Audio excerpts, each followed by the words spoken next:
video is being your family coach, BC Adewale.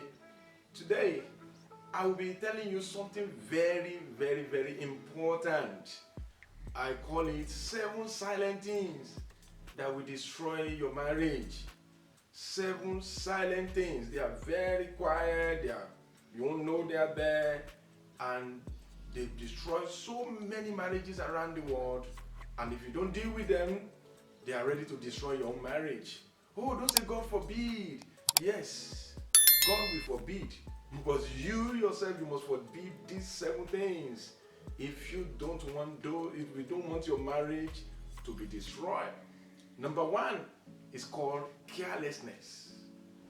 Carelessness. Carelessness is the biggest enemy of any marriage anywhere in the world. In fact, it's the number 1 killer of marriage. Are you careless? Oh, you say, no, I'm not careless. But let me ask you another question. Are you the same person your spouse married? In terms of your dressing, in terms of the way you think, in terms of the way you relate with your spouse? The answer is no. Most of the time, shortly after wedding, people do become careless. Careless in thinking about their spouse, careless in talking about their spouse, careless in dressing, careless in cooking, careless in relationship with God, careless in bonding, careless in romance, careless in sex. Anytime you see a marriage that is destroyed, don't look too far. Check. Somebody, at least one person, has been careless, and that person may be you. That is why when you become careful, you retrace your step and you check where you are, then your marriage is bound to come back alive. Number 2 is hardness of heart. Hardness of heart. Many people will just allow their heart to be hardened. When you were courting, when you were dating, your heart is so flexible, you miss each other, you love each other, you breathe the same air, but suddenly, because of offenses, bitterness, unforgiveness, your heart becomes hardened.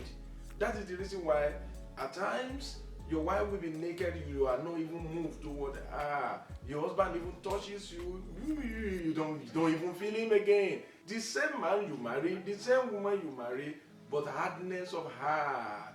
That is the beginning of strong hatred. When the heart is so hardened, a man or a woman can go ahead and kill the spouse because the heart is hardened. That is why deal with hardness of heart. Number 3 is ego. Ego. Many people love their egos more than their marriages. And these egos have destroyed so many marriages around the world.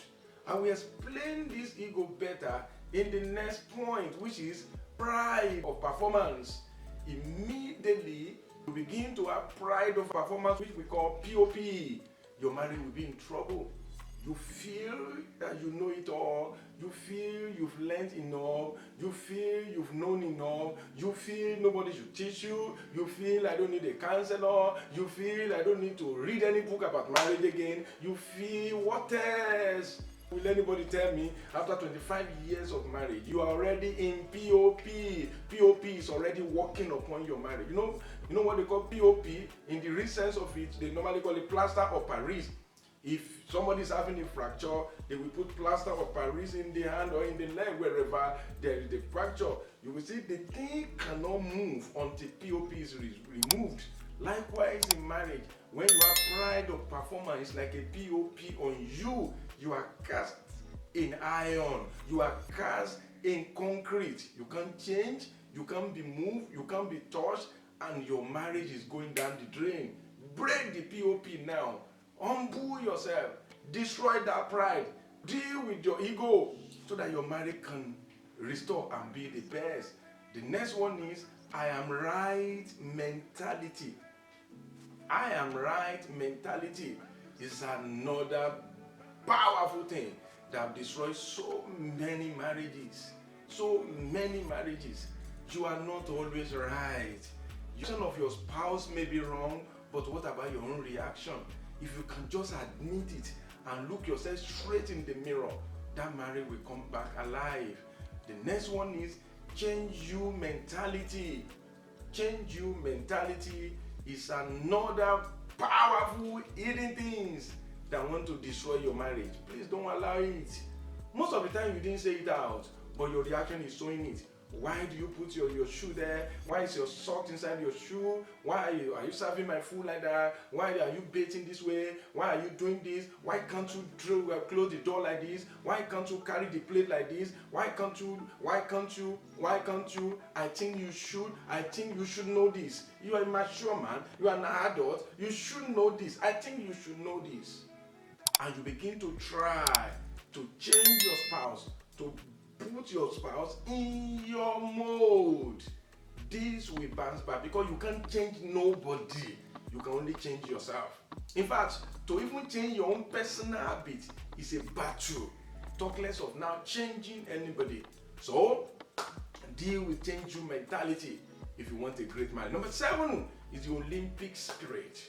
Olympic spirit is the spirit of competition, whereby your husband is about to buy a car, you didn't support him, so you are striving to buy a car. You even compete for the attention of the children in your career to make more money. Instead of complementing each other, you are competing with each other. No marriage can survive Olympic spirit. You know what they do in Olympic?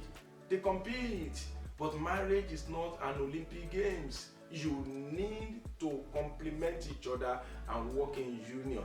Remember, these 7 things can destroy your marriage anytime. The carelessness, hardness of the heart, ego, pride of performance, POP, I am right mentality, change you mentality, Olympic mentality. Deal with them before they destroy your marriage. Thank you for listening to me. It's been BC Adewale, your family coach.